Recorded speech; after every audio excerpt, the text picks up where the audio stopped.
నిన్న అమరావతి రాజధాని నిర్మాణ పనుల పురోగతి గురించి చంద్రబాబు నాయుడు గారు అక్కడ ఉన్నటువంటి కాంట్రాక్టర్ సంస్థలతోటి, ఆ తర్వాత మంత్రులతోటి, ఆ తర్వాత అధికారులతోటి అయితే ఆయన సమీక్ష సమావేశం నిర్వహించాడు. ఈ సమీక్ష సమావేశంలో చంద్రబాబు నాయుడు గారు వాళ్ళతోటి కొన్ని కీలకమైన మాటలు మాట్లాడారు. రాజధాని అంటే మనం 29 గ్రామాలు మాత్రం చూడకూడదు. రాజధాని అంటే అమరావతి అంటే గుంటూరు, విజయవాడ రెండు కలిపే రాజధాని. వీటిలన్నిటి కలిపే కదా మనం రాజధానిగా చూడాల్సింది అని చెప్పి చంద్రబాబు నాయుడు గారు మాట్లాడారు. నిజానికి ఇదే స్టేట్మెంట్ చంద్రబాబు నాయుడు గారు నాడు నరేంద్ర మోడీ గారి శంకుస్థాపన కార్యక్రమం 2015లో ఎందుకు చెప్పలేదు? అంతెందుకు పోయిన సంవత్సరం 2025 మే నాడు జరిగినటువంటి ఆ సమావేశంలో ఎందుకు చెప్పలేదు? 2 సార్లు శంకుస్థాపన చేసినప్పుడు అమరావతి రాజధాని అంటే గుంటూరు, విజయవాడ కూడా కలిపి చూడండి అని ఎందుకు చెప్పలేదు?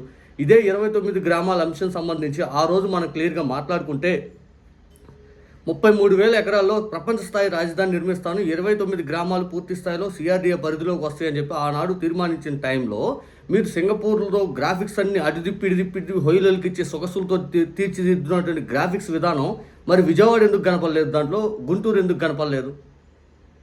విజయవాడ ఎందుకు కనపడలేదు? గుంటూరు ఎందుకు కనపడలేదు? ఆ తర్వాత ఇదే చంద్రబాబు నాయుడు గారు ఆ 29 గ్రామాలతో ప్రపంచ స్థాయి రాజధాని చేస్తానని చెప్పి మళ్ళీ 2024లో అధికారంలోకి వచ్చాక 29 గ్రామాల రాజధాని 33,000 ఎకరాల్లో కడితే అది కేవలం మున్సిపాలిటీ అయిపోద్ది. గతంలో ప్రపంచ స్థాయి రాజధాని అనుకున్నాం, కానీ ఇప్పుడు మున్సిపాలిటీయే. మనకి ఇంకో 70,000 ఎకరాలతో కలిపితే మొత్తం 1,00,000 ఎకరాలు అయితే మాత్రం మనం ప్రపంచ స్థాయి రాజధాని నిర్మించగలం. ఇప్పుడున్న పరిస్థితి మున్సిపాలిటీ అయితే మీరు ఆలోచించుకోండి అని చెప్పి భూసేకరణ 2వ విడత కూడా చేయడం మొదలుపెట్టారు.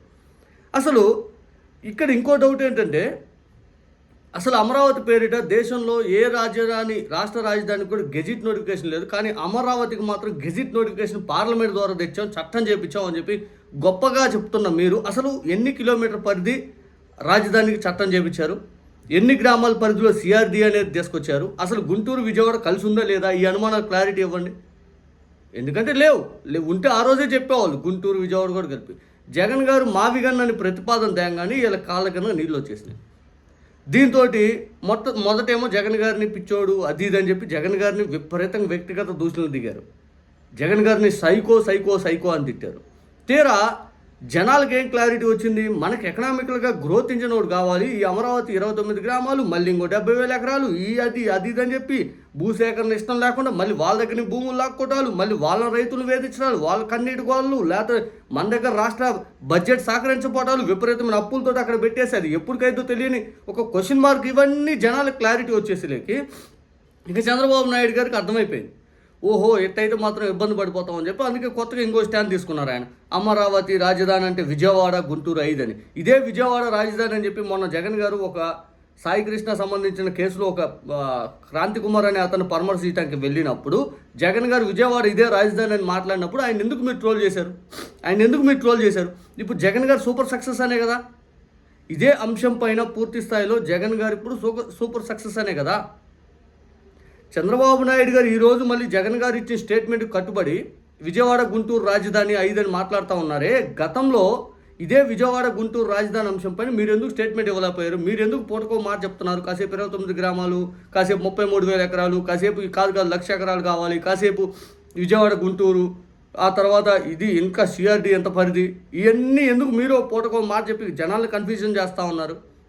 నిన్న చంద్రబాబు నాయుడు గారు అమరావతి కాంట్రాక్టులతోటి మీటింగ్ సందర్భంగా మంత్రులు వీళ్ళందరి సమక్షంలో ఆయన ఈ మాట అన్నాడు. ఆయన గతంలో అన్నాడు, మళ్ళీ ఇప్పుడు అన్నాడు. దాదాపు 2-3 సార్లు ఇదే మాట అన్నాడు. రాజధాని అమరావతి అంటే విజయవాడ, గుంటూరు కలిపి చూడాలి. మరి విజయవాడ, గుంటూరు పరిధి మధ్యలో ఎన్ని కంపెనీలు తీసుకొచ్చారు? ఎంత డెవలప్మెంట్ యాక్టివిటీ తీసుకొచ్చారు? ఏం చేశారో అది కూడా జనాలకు క్లారిటీ ఇవ్వండి. అంటే మీకు అనువుగా మీకు ఇబ్బంది అనుకుంటే ప్రతి సందర్భంలో మీరు మారుస్తూ ఉంటారు. మీరు మీ ఇష్టం. జగన్ గారు చెప్పింది అదే కదా. విజయవాడ, గుంటూరులో ఎడ్యుకేషన్ సిస్టమ్ బాగుంది, బిజినెస్ బాగా డెవలప్ చేసుకోవడానికి అవకాశం ఉంటుంది.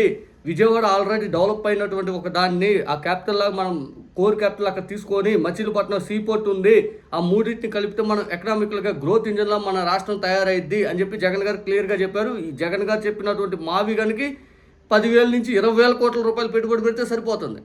ఆల్రెడీ అన్ని నేషనల్ హైవేస్ ఉన్నాయి, రైల్వే సిస్టమ్ ఉంది, ఎయిర్పోర్ట్ సిస్టమ్ ఉంది. ఏమి కొత్తగా ఏమి చేయాల్సిన పనిలా అంతా డెవలప్ అయి కూర్చుంది. ఇక్కడ జీరో నుంచి మొదలు పెట్టాలి. ఈ అమరావతి అనే దాంట్లో జీరో నుంచి మొదలు పెట్టాలి. ఇది పూర్తి స్థాయిలో పబ్లిక్ కూడా అపోజ్ చేస్తుండే లేక చంద్రబాబు నాయుడు గారు వెంటనే ఇటు ప్లేట్ ఫిరాయించారు. ఆల్రెడీ ఇక చంద్రబాబు నాయుడు గారు అంటారు దాదాపు 50-60 కోట్ల రూపాయలతోటి అప్పులు తీసుకొచ్చి మరి ఇప్పుడు ఆడ పెట్టుబడులు పెట్టి రన్నింగ్ చేస్తూ ఉన్నాం, మరి మీరు తొందరగా చేయాలి, ఎట్లయితే 7% జరగాల నెలకు పనులు అంటారు. ఇప్పుడు దాకా 2.5 సంవత్సరం అవుతుంది మీరు అధికారంలోకి వచ్చి ఇంకో 2 నెలలు పోతే. ఈ 2.5 సంవత్సరాలు ఏం సాధించారా పురోగతి అంటే ఏమి చెప్పరు. కానీ కళల్లో ప్రపంచంలో అది చేసాం, ఇది చేసాం, అల్లది చేసాం, అటు చేసాం, ఇది చేసాం అని చెప్పుకోవడానికి మాత్రం పనికొస్తూ ఉంటుంది. ఎంతసేపు ఇదే తప్పితే పూర్తిగా జగన్మోహన్ రెడ్డి గారు చెప్పినటువంటి మా విగన్ ప్రతిపాదనకి ఇంకో 4 రోజులు పోతే చంద్రబాబు నాయుడు గారు కూడా యాక్సెప్ట్ చేసేలా కనపడుతున్నారు. పార్లమెంట్లో చట్టం చేశాము, గెజిట్ తీసుకొచ్చాము, ఐదని మాట్లాడుతున్నారే. అక్కడ ఉన్నటువంటి రైతులు కన్నీళ్లు కాకుండా రైతుల దగ్గర తీసుకున్న ఫ్లాట్లు భూములకి రిటర్నబుల్ ఫ్లాట్స్ ఎప్పుడు ఇస్తారు, రైతులకు న్యాయం ఎప్పుడు చేస్తారు, రైతులకు అండగా ఎప్పుడు ఉంటారు.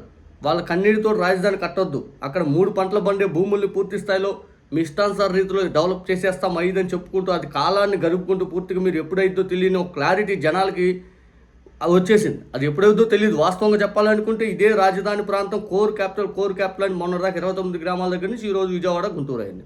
4 రోజులు పోతే అది మచిలీపట్నం దాకా కూడా వెళ్ళిపోద్ది.